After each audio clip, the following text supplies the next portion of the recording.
Des populations désespérées devant les inondations à Port-Gentil. C'est la constance depuis le retour des grandes pluies. Les pluies diluviennes qui s'abattent sur la deuxième ville du Gabon font constamment de nombreux dégâts matériels et occasionnent des pertes importantes. Je me retrouve dans l'eau. Ici, là, le canal est bouché. Je ne sais même pas comment il faut traverser pour retourner chez moi à Massifou. Je ne sais même pas comment il faut monter ici, là. Maintenant, tu disais que où entrer ou sortir? Où entrer ou sortir? Le canal est bouché, qu'est-ce qu'on ferait avec nos petits-fils? À chaque fois, on dénombre plusieurs sans-abri et nombreux édifices ont les pieds dans l'eau.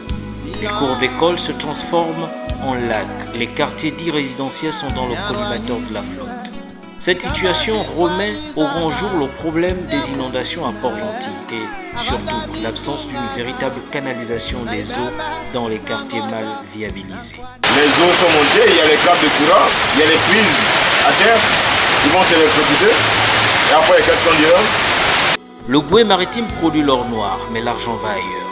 Le développement de la province traîne les pas. Conséquence, les habitants de la capitale économique se sont accoutumés des décennies à se retrouver impuissamment les pieds dans l'eau en saison de forte pluie.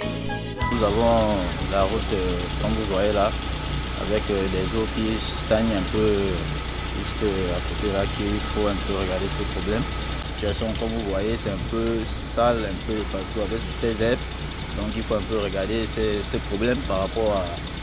C'est pas vraiment faisable, donc il faut vraiment voir ces situations. En sillonnant les quartiers, le piteux état des routes laisse perplexe.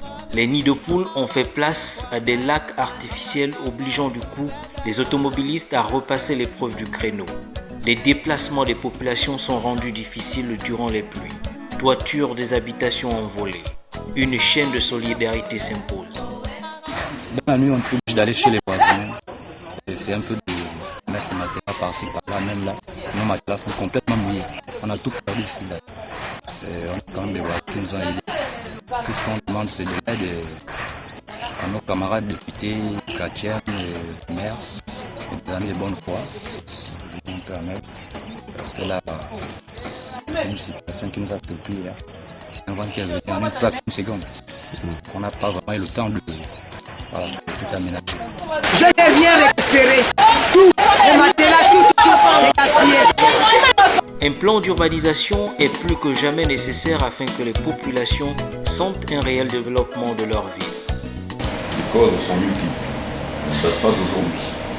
La première cause, ça a été du fait des constructions que nous avons faites qui sont allées sur la côte, entre autres la Sogara, le nouveau port de l'Oprague. Tout ça a été fait sans avoir étudié les phénomènes qui allaient se produire par la suite, c'est-à-dire les causes anthropiques, les problèmes liés à l'activité humaine et à l'activité industrielle.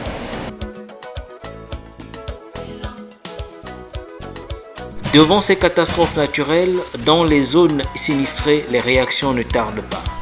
Moi, là, il faut bien me regarder. Moi, je ne peux pas me voter. Moi, je ne peux pas voter. Tant que la situation est comme ça, quand elle ne vient pas régler, je ne pourrai pas voter. Si on devait déboucher ce canal, tant que si vraiment qu'ils vont voter, ce canal-là serait bouché. Tant que les gens d'ici ne vont pas voter, ce canal-là ne serait pas débouché. Donc là, personne ne veut voter au niveau d'ici. Les inondations et l'érosion côtière sont les nouveaux défis de Port-Gentil où l'on parle sans cesse des changements climatiques. L'heure du discours est dépassée. Les décideurs se doivent de trouver une porte de sortie devant les cris de leurs administrés.